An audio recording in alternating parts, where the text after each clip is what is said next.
This is my 8th month studying in the UK, and everything I'm going to be sharing in this video is based on my personal experience, so take it with a grain of salt, and I hope this video helps someone out there. Let's get into it. Hi, my name is Meaux. Welcome to my YouTube channel. I moved to the UK some months ago to study Masters in International Business, and based on my experience so far, here is what I have to say. The first thing I'll be talking about is packing. What should you pack? How should you pack? And everything like that. These are questions that I also had on my mind when I was about to travel. It was one of the things that was disturbing me. I don't know what to pack. I was just really nervous and anxious and just wanted to pack everything that I possibly can. But I'm going to say this to you: pack very light. Pack very light. It is very easy for us to want to pack everything that we have known, everything that we have always used, or everything that we had emotional connections to while we are still living back home. But that's not the case, because first of all, when you're traveling, the airline, whatever airline you choose, gives you the opportunity to carry 23 kg luggage, which is basically nothing, because it sounds like so much, but you cannot pack the whole life that you have behind. You cannot pack it into those boxes and say you're moving abroad. So you have to pack the essential things that you know that you cannot do without, things that you need, emphasis on need. There are things that we have emotional connections to, but we don't need them. So you have to make sure that wherever you are packing into those two boxes are things that you need and you cannot do without. For me, the things that were important for me was food. It wasn't clothing, it wasn't shoes, it wasn't all of those things. It was food. I had so many things and I was all over the place. Like, I literally had to pack all my things down and had to look at each and every single thing and say, this is what is essential to me. But at the back of my mind, I knew my biggest box is going to be for food. Nothing else, nothing more, just food.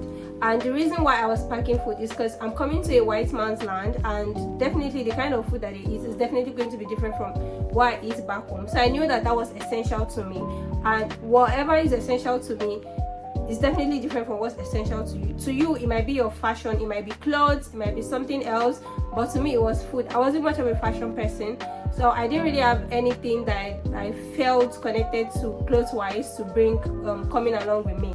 It's not possible to pack the whole life that you know into those two boxes. There are other boxes, but yeah, it's not possible to pack the life that you've known into those two boxes and say you're coming. You have to let some things go.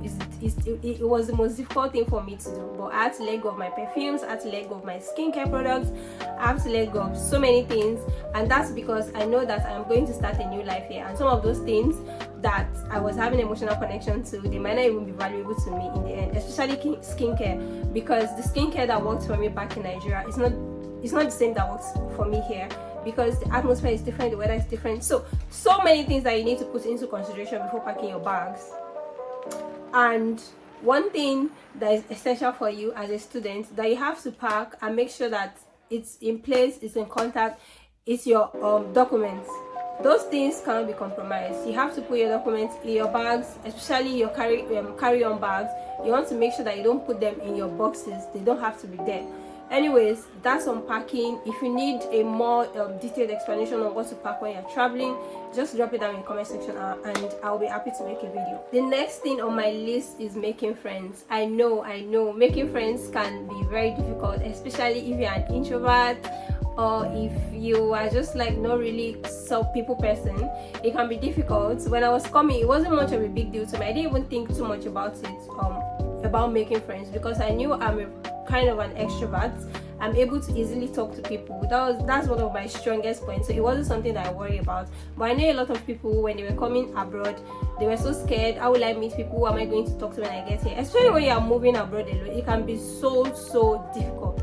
So here are my tips for you to be able to make friends when coming abroad, before or when coming, or when you get abroad. So the first thing is to join groups. I joined my first friends that I made before even stepping foot into this UK. I met them in groups. I met one on Telegram and I met one on WhatsApp group. So you have to be very careful when making friends with these people. Telegram, you can just basically search up your school. Telegram is very good. You can just basically search up anything you're looking for. It could be like UK groups. If you're going to US, it could be like US groups, education groups. You will see so many things like that on Telegram. Then you can communicate. You will see people that you have the same interests. If you are going to the same place, you will see people that you can talk to. Making friends is not really that hard if you do not think too much about it. So basically, also before we traveled, my school created a WhatsApp group, and I was able to like just interact in the group and be able to make friends before I come here. Another important thing for you is to, if you get your visa early, it's just like really nice for you to arrive into the country early so that you can attend the orientation program. Most schools abroad usually have a week, the first week of resumption is usually orientation program, just for students to get familiar with the environment, the less students know what they are coming in for, what they can do with their time here, and all of those things. So it's very important when you attend those orientation programs, you will see that you'll be able to make friends, you'll be able to meet people with different interests, you'll be able to meet people that you'll be doing the same course with.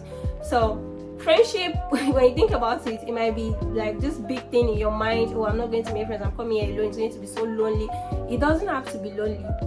Just make sure you try to approach people that you have the same energy, the same vibration with.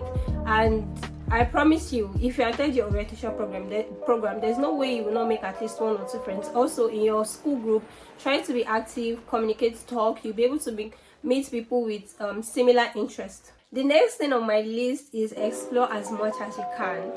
Everywhere is easily accessible here. Everything is easily accessible here. There are so many places you can go to. You can go to play golf, anything. You can even go to gardens. You can just sit down and enjoy the sun. There's so many things to do when you're abroad. So it's very easy to go down the rabbit hole of just staying indoor, go to class, come back inside, doing nothing else, nothing more, no extra thing. You know, they say all work and no play makes Jack a dull boy. All school and no play makes Mo a dull girl. For me, spending quality time outside is something that I really enjoy doing. I know it might not be something that you really love to do, to be outside all the time, but you don't have to be outside all the time. There are just some times you want to experience new things, and it could be something that you do once in a while. It just gives you that balance and not make you lose your mind, especially when school work is now getting to you so much. So I'll just advise, when you come into the country, especially when you get in early, you attend your orientation program, try to use that period to see everywhere that you can see before the pressure of schoolwork starts. So just get yourself familiar with the area. If you have friends that are already living here, you can just like follow them to places just to know how things are done. And there's like a very big drinking culture in this country, so if you are really into alcohol, there are so many pubs. Like if I walk down my street now, I'm going to see like so many places to enter. So it's just easy to go to places. So don't be that person that just come back, sit in the room doing nothing when there are so many things you can do. I live in Birmingham and there are so many places, especially when you go to city center, like there are just so many places for you to go and you don't even have to spend any money. So experience new things, go out, you know, enjoy yourself. These are the things that will give you that balance, because let me tell you, studying can be very difficult, and especially when it gets to you and there's no balance for you to just like, oh, today I'm just going to chill, I'm going out, this is this period is for me, then it's going to get overwhelming. So I usually encourage people to go. People used to tell me, Muti, you're always going everywhere, please don't let me go everywhere, because when I'm inside my room and I'm crying and everything is getting to me, you are not there.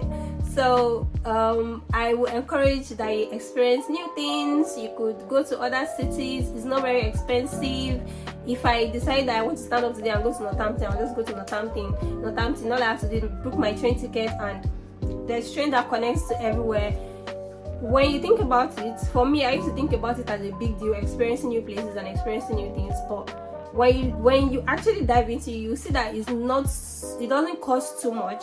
And let me tell you, experiences that you get are like the best memories that you can ever get, rather than just sitting inside and watching movie all the time. Please go outside and touch grass. If you are coming to study abroad and you're self-sponsoring yourself, it's easy for you to say, oh, I'm going to get a job when I get here. This is not to scare you, but I must say, getting job is very difficult. I did not get one single job like this until my 5th, 6th month, or even 7th month in the UK.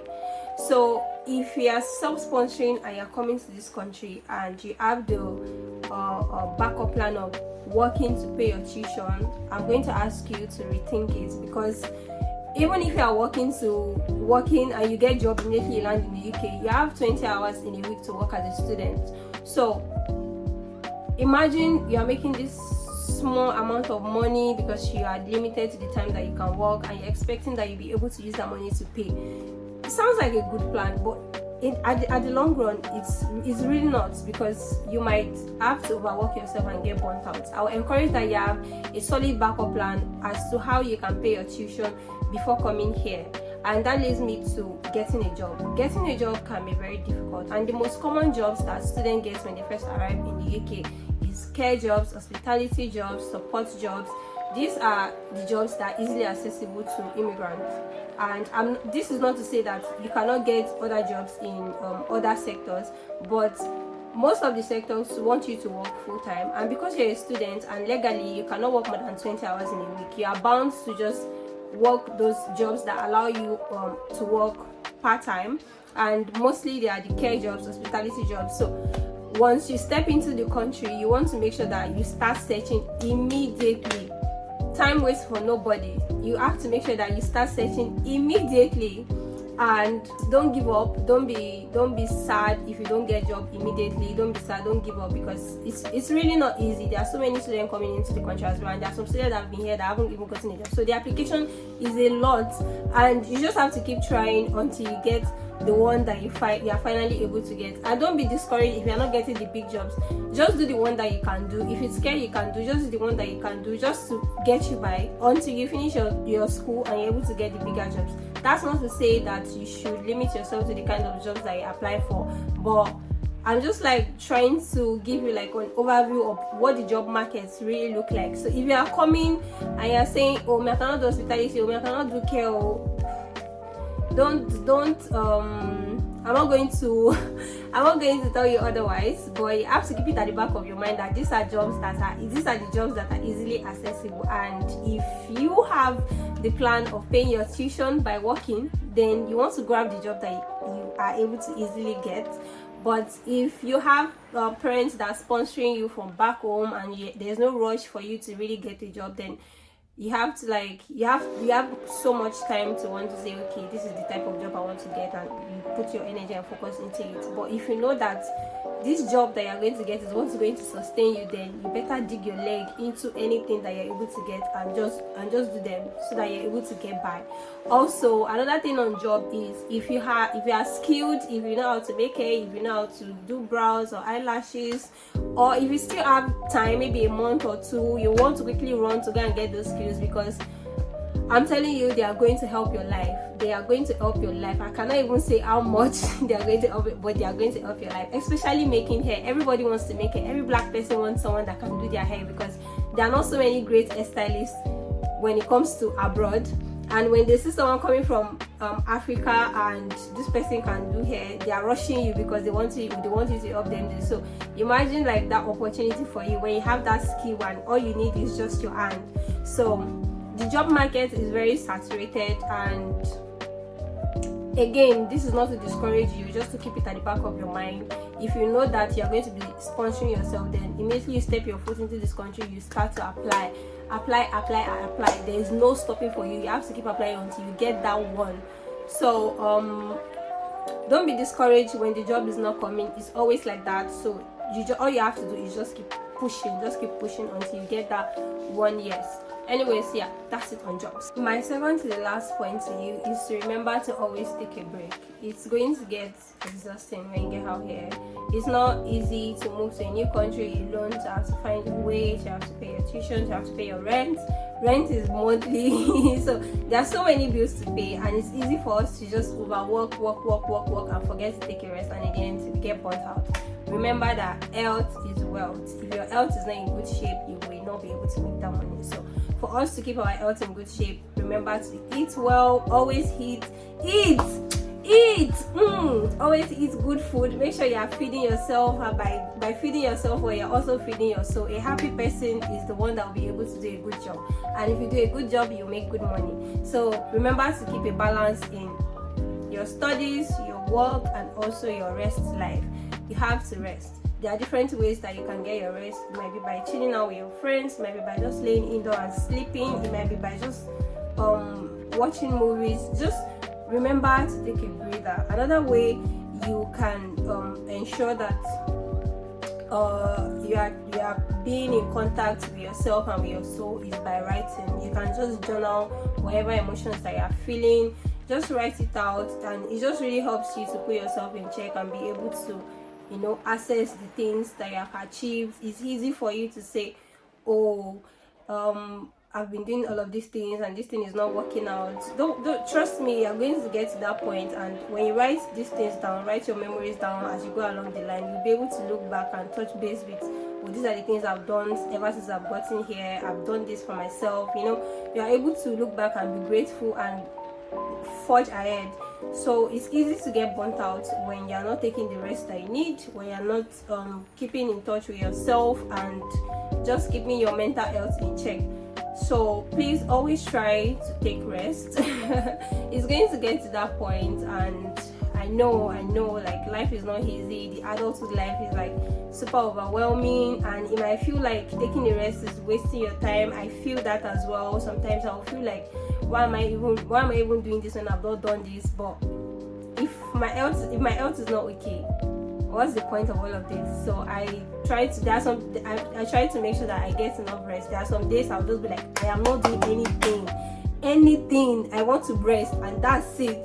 And the next day I'll feel so refreshed. I'll be happy to do every other thing. I'll be happy to study. I'll be happy to work, and just like I'll be happy to hang around my friends. And remember that if you are cranky and everything, the people around you will also not be happy. You will not be happy, and the people around you will also not be happy. So don't forget to take rest for yourself and keep in touch with your soul and your mental health, and make sure that like everything is in balance. The last but not the least of my tip is to make sure that you record memories. Memories can only be made once, so make sure throughout your study or your journey of learning or your journey of moving abroad, make sure you record. Press that record on your phone. Your phone camera is good. Make sure you record every memories and just keep it safe. It just helps you look back at how far you have come. You know, like when you record memories and you're able to look back on them, there is no feeling that is greater than that.